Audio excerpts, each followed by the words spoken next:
We must not forget, however, that there is still much work to do. We cannot afford to be complacent or apathetic. We must continue to push hard for the equality that we deserve, for the acceptance that we are entitled to. For we are citizens just as equal as our straight counterparts. And that's not me just saying that. Our Constitution says it too. We are not yet where we need to be. And that's why we're here today, to continue to fight the battle until it is won. Now, I started getting involved in activism about 3 years ago as a young, openly gay American teenager studying abroad in France. I looked at the United States and wondered what I could do to help advance my own civil rights back at home. I was inspired by leaders like Harvey Milk, leaders who had the courage to stand up and do the right thing, even when it was tough. I struggled for a while to find my place in the movement, the place where I could make the biggest difference. That all changed, however, when I heard the story of Sidney Poitier. Poitier was the first black man to win the Academy Award for Best Actor back in 1964 and was the top box office star of 1967. He helped blaze the trail for future African-American actors such as Will Smith and Denzel Washington, and served as a role model for black youth in the black community at a time when racism and prejudice was running rampant. I watched his films, classics such as Guess Who's Coming to Dinner, and read his autobiography, Measure of a Man. One quote of his that I found online really affected me. It was very simple, yet extremely powerful at the same time. I use my work as a reflection of my values, Poitier said, in reference to his work in cinema. The quote made me realize what an amazing tool entertainment could be to get a message out there and make a change. Poitier, without a doubt, went into acting with a clear goal of helping to pave the way for others.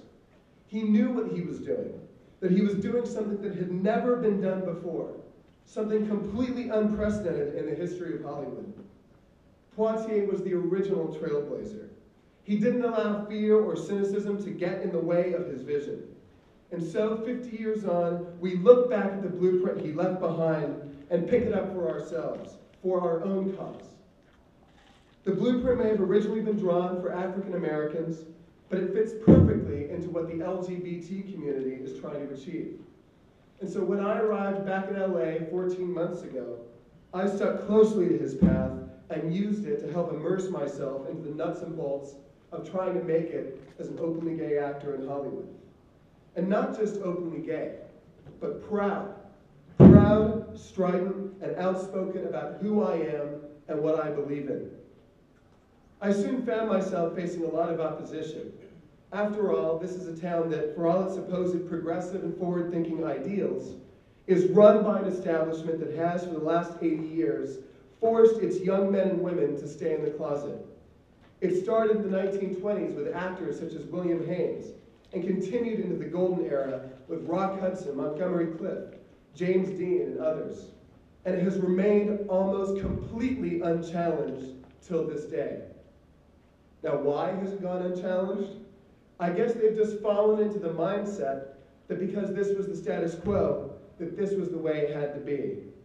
The power players have always been more concerned with making money and playing it safe than taking a stand and doing what's right. So why should they change now? That's what their thought process is and has consistently been. But Hollywood can no longer afford to stay stuck in the past. Now more than ever, our community needs Hollywood's social and cultural influence. And that's why it's so relevant to our movement's success. Hollywood has the power to help advance the battle for gay equality by encouraging its actors and actresses to come out and serve as role models to the young LGBT generation and serve as advocates for progress and change. It was this idea, this fact, that led me to start the Trailblazer campaign back in April. I launched the Trailblazer campaign, kind of on a whim, to try and create a bigger dialogue and conversation within the industry and among the public at large about this very issue. I wasn't exactly sure how big it would get or where it would go. But one thing I was sure about was that I believed in its message, that this problem was something that finally needed to be put to an end, and that definitely had not been done thus far. It took a little time to take off, but surely enough it did.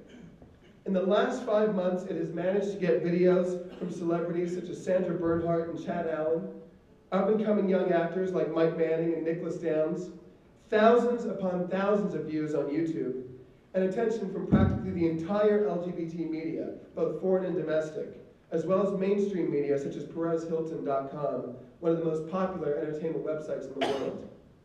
Kind of cool for a project I started spontaneously in front of my webcam. That it managed to grow so fast and do so well gives me strength and determination for the road ahead.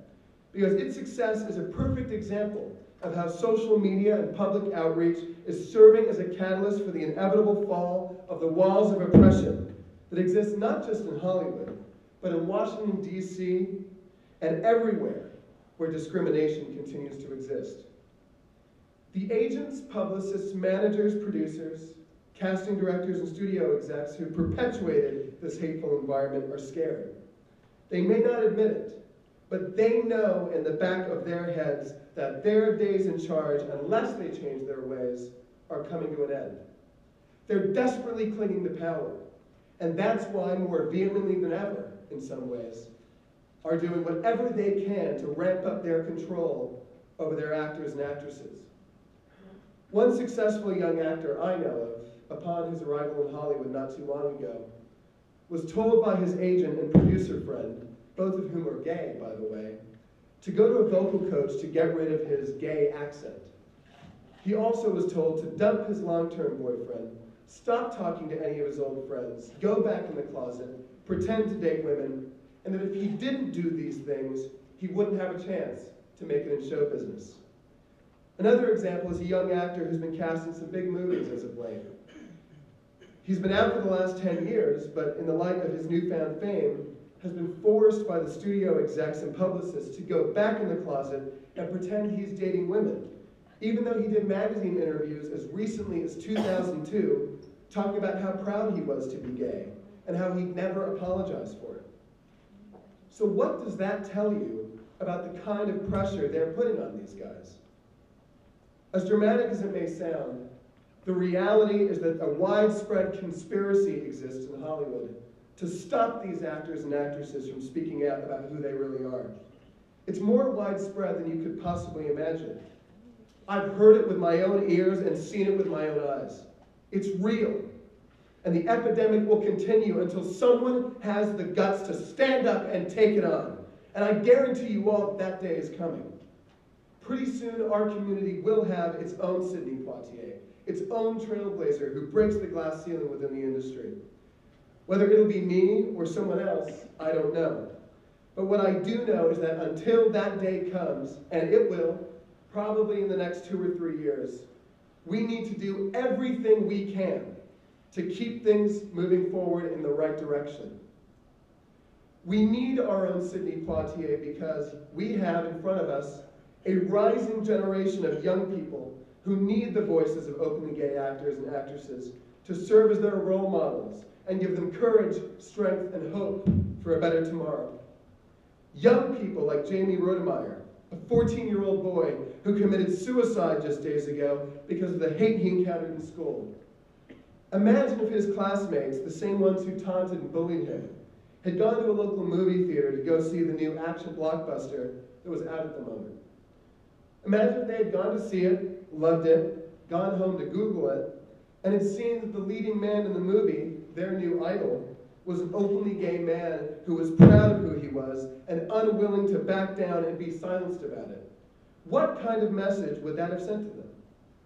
While I can't say for sure that it would have saved Jamie's life, I do know that it would have made a difference of some sort. And I do know that the more out actors and actresses we have in films and television, the better things will become for our youth. It's just that simple. And so, with that basic truth in mind, I'd like to ask the establishment the following fundamental questions. Do they want to be on the right side or wrong side of history? Do they want to be remembered as being with the people who helped to create change, who made the difference, who fought the good fight? Or do they want to be remembered as being the people who pathetically and desperately fought and failed to maintain the status quo? Do they care more about the money and the fame, or do they want to save lives? Because that's what it comes down to. That's what it's really about. We've managed to back the establishment into a corner, and they can't escape. They can either be part of the healing, or they can be dumped and disregarded as archaic relics of an era gone by. That's the choice in front of them. It's a choice they should have been forced to make a long time ago. But the time has finally come. To paraphrase Sidney Poitier himself, no route had been established for where he was hoping to go. No pathway left in evidence for him to trace. No custom for him to follow. But he persevered, kept the faith, and eventually he achieved his dream of changing the nation. And so with that, I say that it is possible, my friends. The obstacles are not too high to overcome. It was done back then, and we can do it now. The more we spread the message, the less the power players can hide and continue their reign of oppression. And the more actors and actresses will be able to come out and win that Oscar and top the box office and be who they are. This is the moment on which history will be written. And we need to keep talking, keep fighting, and never stop believing. Because this movement at its core is based upon the proven idea that idealism and hope will always overcome cynicism and fear. We may get down at times, but dreams never die. And we will achieve ours if we have courage and strength. Thank you very much.